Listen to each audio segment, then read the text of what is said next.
Om Namo Narayanaya. We are reading the Srimad Bhagavatam.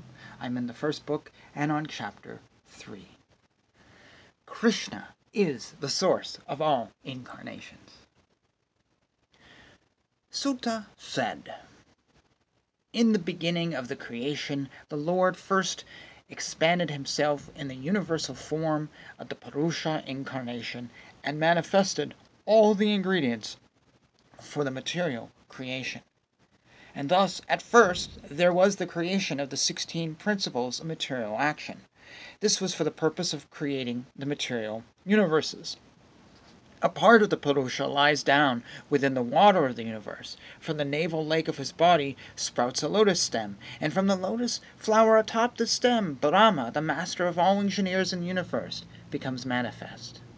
It is believed that all the universal planetary systems are situated on the extensive body of the Purusha, but he has nothing to do with the created material ingredients. His bodily is eternally in spiritual existence par excellence. The devotees, with their perfect eyes, see the transcendental form of the Purusha, who has thousands of legs, thighs, arms, and faces, all extraordinary. In that body there are thousands of heads, ears, eyes, and noses. They are decorated with thousands of helmets and glowing earrings, and are adorned with garlands. This form, the second manifestation of the Purusha, is the source and indestructible seed of multifarious incarnations within the universe. From the particles and portions of this form, different living entities like demigods, men, and others are created. First of all, in the beginning of creation, there were the 4 unmarried sons of Brahma, the Kumaras, who, being situated in a vow of celibacy, underwent severe austerities for the realization of the absolute truth.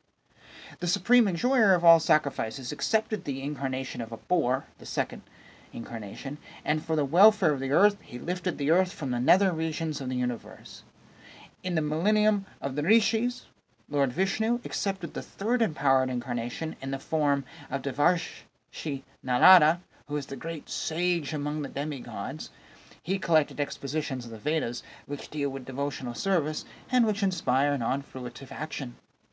In the fourth incarnation, the Lord became Nara and Narayana, the twin sons of the wife of King Dharma. Thus he undertook severe and exemplary penances to control the senses. The fifth incarnation, named Lord Kapila, is foremost among perfected beings. He gave an exposition of the creative elements and metaphysics to Asuri Brahmana, for in course of time this knowledge had been lost. The sixth incarnation of the Purusha was the son of the sage Atri. He was born from the womb of Anusuya, who prayed for an incarnation. He spoke on the subject of transcendence to Alaka, Prahlada, and others, such as Yadu, Halya, etc. The seventh incarnation was Yajna, the son of Prajapati Rukti, and his wife Akuti. He controlled the period during the change of the Svayambhuva Manu and was assisted by demigods, such as his son Yama. The eighth incarnation was King Rishabha, son of King Nabi and his wife Manudevi. In this incarnation, the Lord showed the path of perfection, which is followed by those who have fully controlled their senses and who are honored by all orders of life. Ah, Brahmanas, in the ninth incarnation, the Lord, prayed for by the sages, accepted the body of a king, Prithu, who cultivated the land to yield various produce, and for that reason the earth was beautiful and attractive. When there was a complete inundation after the period of the Chakshuksha Manu, and the whole world was deep within water, the Lord accepted the form of a fish and protected Vaivasvata Manu, keeping him up in a boat. The 11th incarnation of the Lord took the form of a tortoise, whose shell served as a pivot for the Mandarakala hill, which was being used as a churning rod by the theists and atheists of the universe. In the 12th incarnation, the Lord appeared as Dhanvantari, and in the 13th he allured the atheists by the charming beauty of a woman and gave nectar to the demigods to drink. In the 14th incarnation, the Lord appeared as Narasimha and bifurcated the strong body of the atheists Hiranyaksipu with his nails, such as a carpenter pierces cane. In the 15th incarnation, the Lord assumed the form of a dwarf, Brahmana, that being Vamana, and visited the area of sacrifice arranged by Maharaja Bali. Although at heart he was willing to regain the kingdom of the 3 planetary systems, he simply asked for a donation of the 3 steps of land. In the 16th incarnation of the Godhead, the Lord, as Prabhupada, annihilated the administrative class, the Kshatriyas, 21 times, being angry with them because of their rebellion against the Brahmanas.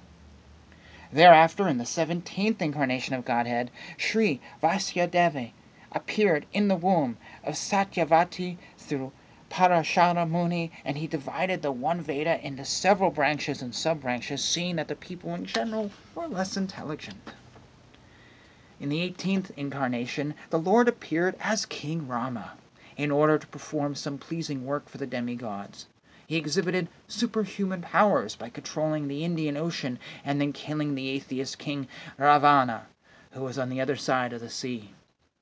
In the 19th and 20th incarnations, the Lord had vented himself as Lord Balarama and Lord Krishna in the family of Vrishni, and by doing so he removed the burden of the world. Then, in the beginning of the Kali Yuga, the Lord will appear as Lord Buddha, the son of Anjana, in the province of Gaya, just for the purpose of deluding those who are envious of the faithful theist. Thereafter, at the conjunction of the 2 yugas, the Lord of creation will take his birth as the Kalki incarnation and become the son of Vishnu, Yasha. At this time, almost all the rulers of the earth will have degenerated into plunderers.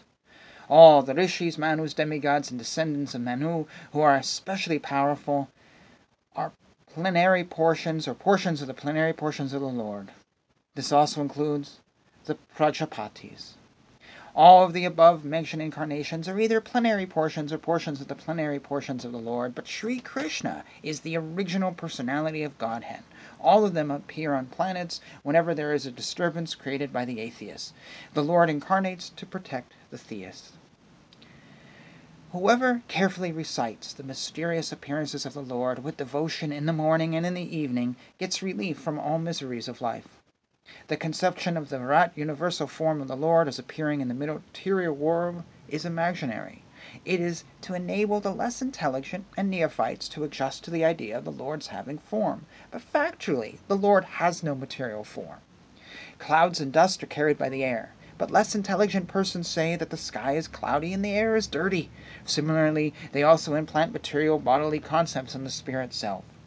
Beyond this gross conception of form is another subtle conception of form which is without formal shape and is unseen, unheard, and unmanifest. The living being has his form beyond this subtlety, otherwise he could not have repeated births. Whenever a person experiences, by self-realization, that both the gross and subtle bodies have nothing to do with the pure self, at that time he sees himself as well as the Lord. If the illusory energy subsides and the living entity becomes fully enriched with knowledge by the grace of the Lord, then he becomes at once enlightened with self-realization and thus becomes situated in his own glory. Thus learned men describe the births and activities of the unborn and inactive, which is undiscoverable even in the Vedic literatures. He is the Lord of the heart. The Lord, whose activities are always spotless, is the master of the 6 senses and is fully omnipotent with 6 opulences. He creates the manifested universes, maintains them, and annihilates them without being in the least affected. He is within every living being and is always independent. The foolish, with a poor fund of knowledge, cannot know the transcendental nature of the forms, names, and activities of the Lord, who is playing like an actor in a drama, nor can they express such things, neither in their speculations nor in their words. Only those who render unreserved, uninterrupted, favorable service unto the lotus feet of the Lord Krishna, who carries the wheel of the chariot in his hand, can know the Creator of the universe in his full glory, power, and transcendence. Only by making such inquiries in this world can one be successful and perfectly cognizant, for such inquiries invoke transcendental ecstatic love unto Lord Vishnu, who is the proprietor of all the universes, and guarantee 100% immunity from the dreadful repetition of birth and death. This Srimad Bhagavatam is the literary incarnation of God, and it is compiled by Srila Vasudeva, the incarnation of God. It is meant for the ultimate good of all people, and it is all successful, all blissful, and all perfect. Sri Vasudeva delivered it to his son, who is the most respected among the self-realized, after extracting the cream of all Vedic literatures and histories of the universe. Sukadeva Goswami, the son of Vasudeva, in his turn delivered the Bhagavatam to the great Emperor Parikshit, who sat surrounded by sages on the bank of the Ganges, awaiting death without taking food or drink. This Bhagavata Purana is as brilliant as the sun, and it is risen just after the departure of Lord Krishna to his own abode, accompanied by religion, knowledge, etc. Persons who have lost their vision due to the dense darkness of ignorance in the age of Kali shall get light from this Purana. O learned Brahmas, when Sukadeva Goswami recited Bhagavatam there in the presence of the emperor, I heard him with rapt attention, and thus, by his mercy, I learned the Bhagavatam from the great and powerful stage. Now I shall try to make you hear the same thing, as I learned it from him, and as I have realized it. Wow. That was a lot. So many incarnations of the Lord, so much happening. I don't know if there's more details of those incarnations here, or if we have to look for other books. But it's a fascinating story. There's so much here. I'm kind of mumbling words because I just don't know what to say. So I'm going to throw it to you, let you comment, question, whatever, and let's just let this light shine, and let's just enjoy reading this together. And anything you want to talk about, feel free to put in below. I don't care if you agree, disagree, doesn't matter. I think it's all great. I love a good religious discussion. But let's let the light in, quite literally let the light in, but also figuratively let the light in into our life and see what it shines and what it shows us. And with this, I will say, Hare Krishna, Krishna Krishna, Hare Hare, Hare Rama, Rama Rama, Hare Hare.